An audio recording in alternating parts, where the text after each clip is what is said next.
Welcome to this episode of the $1 Million Mastermind. I'm Larry Weidel, and before we get started, if you want to know exactly how to win again and again, go to weidelonwinning.com/webinar now to watch something I've put together for you. Now let's get going into this episode of $1 Million Mastermind. I'm talking with Glenn Hopper, and I'm very curious about his book, Deep Finance. So hello, Glenn. Hey, Larry.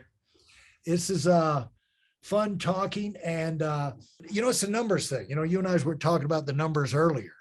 And I've always, it came to me as like, when I was running the organization and growing fast, it's easy to lose control. And when you lose control, then the numbers, you lose sense of where you are. And then whenever that happens, you can be 100% sure bad things will happen.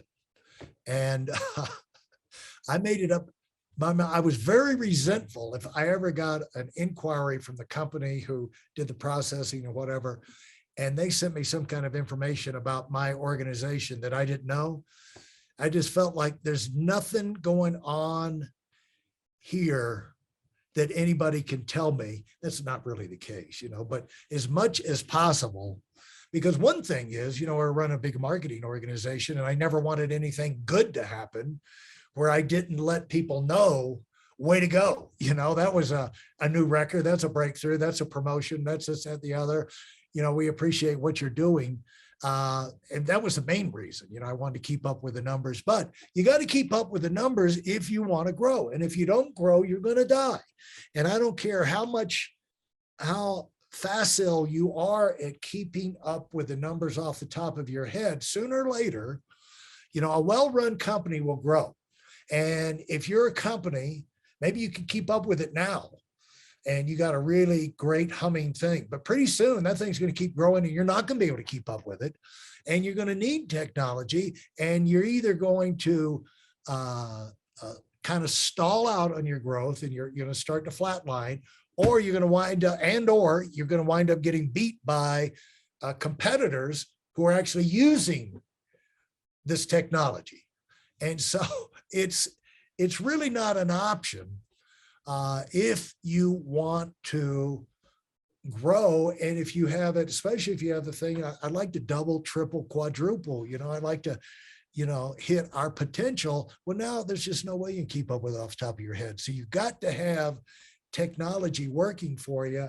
And I think that might be some of the stuff you get to in your book. Is that right? You're spot on. So there's a name for the, and I don't remember who coined it, but when you're talking about the business getting away from you. So in those early days of a startup business, you're just doing whatever you can. You're trying to make every customer happy. You're inventing things as you go. There are no paths already for how to do things. So you are maybe reinventing the wheel with every customer. And that's okay when you're trying to find the best source in the beginning. But there's something that happens in the growth of a company. You're in that startup phase. And if you manage to actually grow the company, you'll grow it to a point where the efficiencies of adding more people are not there because you don't have processes. So you could keep throwing resources and people at the problem, but the problem then is that you're lacking processes, procedures, and automation. So you get to this level of growth, and then the company starts to fall off because you just can't take on anymore. And there's this area that the metaphor I always use is my wife does not like going in the ocean at all. And so when she goes to the ocean, she takes a couple steps out, and right in that spot where the waves are breaking and all the shells are crumbled up there, it's the worst spot to stand. They're just breaking on your feet. You're standing on the shells. Well, the business equivalent of that is called the Trough of disillusionment. And it's a very uncomfortable space to be in. And you're either going to figure out how to get out of those shells, get past where the waves are breaking, get out of that and move on, or you're going to stay there and get eventually knocked over. So where I have carved out this niche is I come in to businesses that are either now or en route to this trough of disillusionment. And I come in and say, okay, I see what you've been doing. Let's go through your A to Z processes. Let's figure out how to systemize this, how to automate it, and how to define it so that you can grow from this spot and be ready for that sort of the hockey stick growth that businesses all want. If you don't pause either when you're in this point or before it, you're never going to be, the worst thing that could happen to you is you have a bunch of customers come in because you wouldn't be able to handle them, and the business could collapse under the weight of it. So my book focuses on using the new technology that's out there to help it, but it's more than just technology. It's basic business principles and being able to systemize what you're doing. And then the added benefit of that is once you've identified and documented it, there are plenty of tools out there that'll help you automate it now. And I go through those in the book. And let's go through, let's emphasize that it's not just tools. So those of y'all that I start hyperventilating when you hear anything to do with computer or technology or anything like that. We haven't used the word social media yet at all, so don't necessarily shut down on this. We're talking about a big part of this is organizing yourself for growth and success using principles that everybody uses, that grows. And without these things, everybody stops. And so you got a choice to make. Do you want to be one of those who keeps on growing, keeps on taking advantage of your potential? Because what kind of leader are you if your company stalls out? No more opportunity for your people to work there. But if it keeps growing and compounding, all kind of new opportunities and promotions and divisions and things can come up where people can, they can stay inspired and excited about working for you. So there's like thousands of benefits that come from you growing, but you've got to get yourself organized because success is never accidental. It's never consistently accidental. You might luck up and get a hot new idea. If you want to keep that thing compounding and growing, you got to have a rhythm, a rhyme and rhythm and reason for everything you do. So talk about some of those things that you cover in your book. Sure. It occurs to me that as I'm talking about this, and I've written for a very niche audience. So if I were just writing the book, if I just wanted to sell as many copies as I could, I would have made it a much more broad book. But I believe the best way to success is to write what you know. And the plan with the book isn't, oh, I'm going to make enough money to retire from this.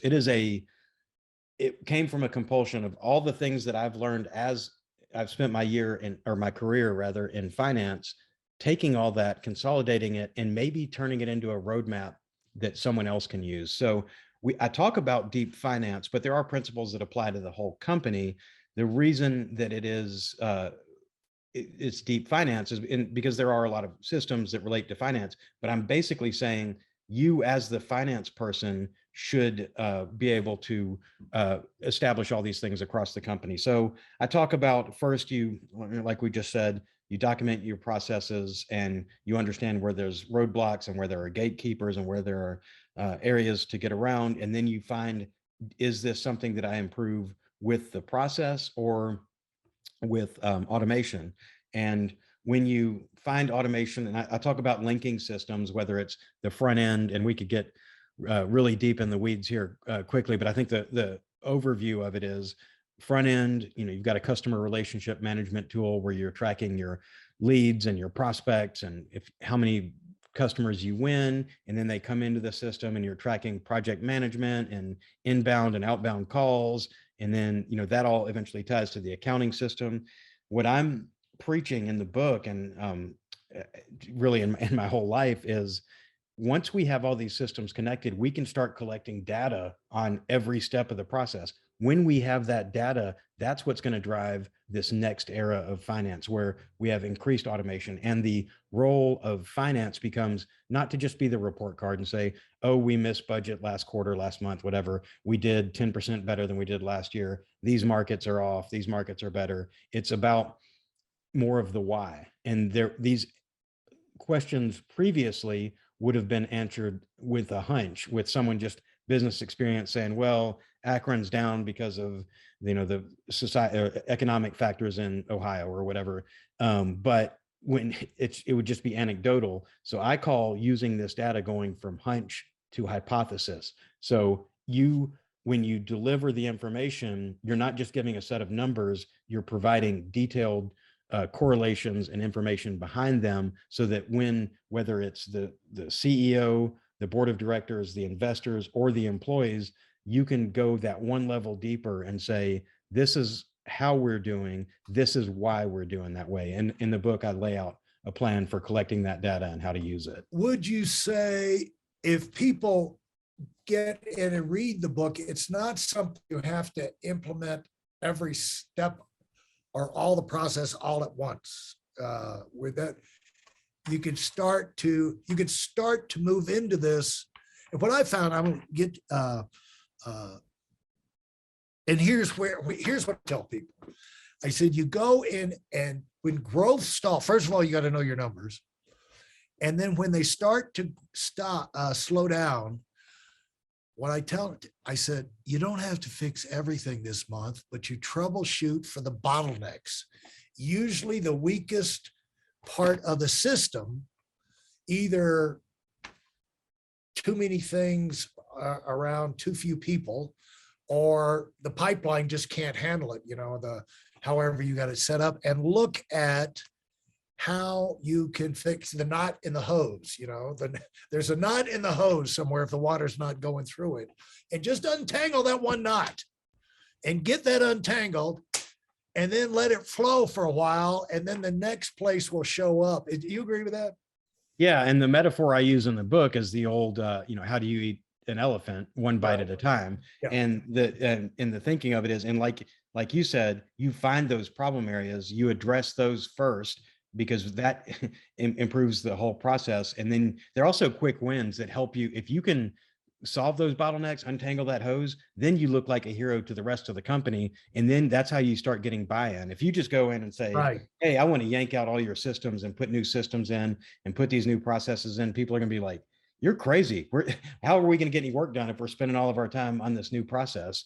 So you have to look at it very incrementally and prioritize. But that's where you get into, you really you can build basically a generational type company and have, like epic, legendary, global type success with these kind of structures, because of the word is iteration, improvements. It's the big word, but it's like the iPhone. Are we on the 17th or some ridiculous number? I lost track when they went to the iPhone X. and it's like what they did was went out there, put it, and saw the numbers, saw the feedback, and improved.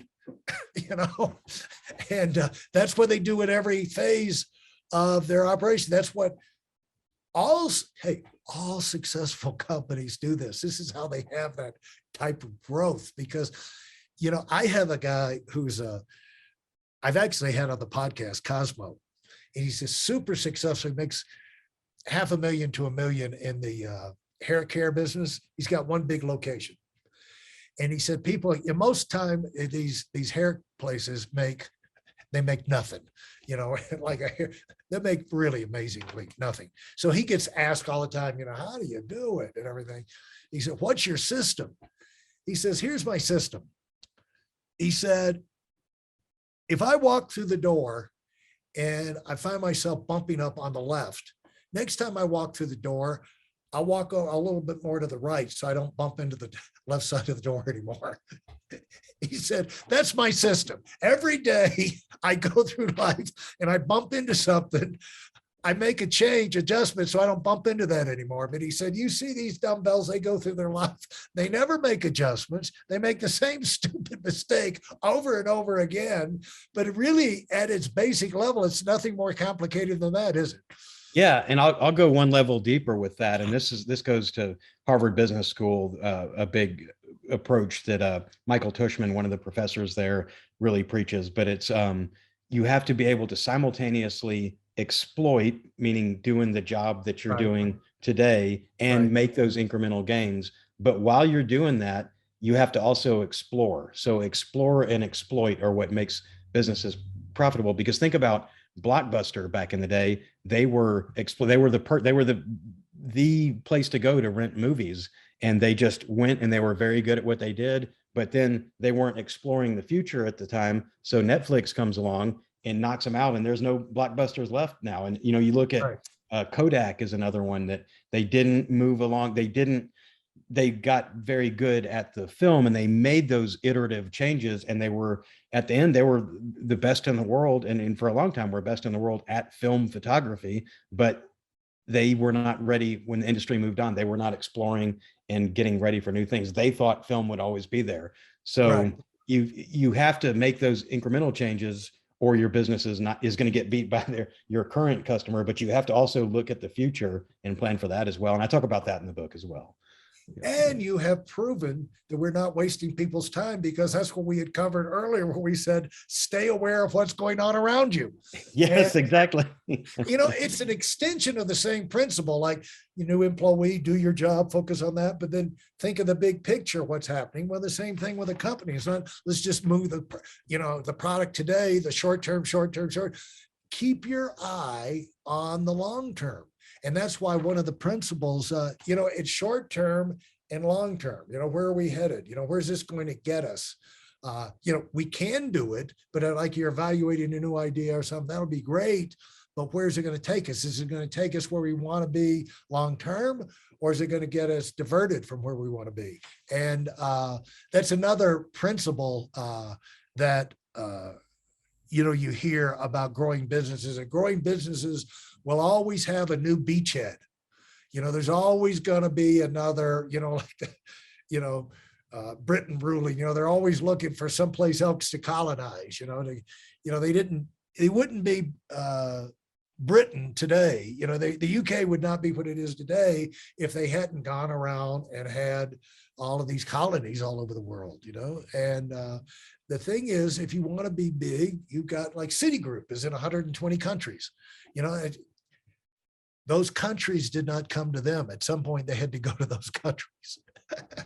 And Walmart has zillions of locations. Well, they had to go get every single one of them, and they had to have processes and procedures. And the exciting thing, though, that I like about what your book can help them on, and I'm sure you can be accessed through, if they want to find you, how do they find you? Glenhopper.com is my website. Okay. I'm very active on LinkedIn, but honestly, I'm Googling my name is probably the best way to get me, because it comes up with all my contacts. But LinkedIn is the one I'm the social media platform I'm the exciting thing I want to leave people with here is that you do these things right and take advantage of these things and position yourself and move those things. Depending on what your idea or service is, you can get huge. I mean, all the big companies are not built yet. And so these are not things to say be afraid of. These are these are enablers.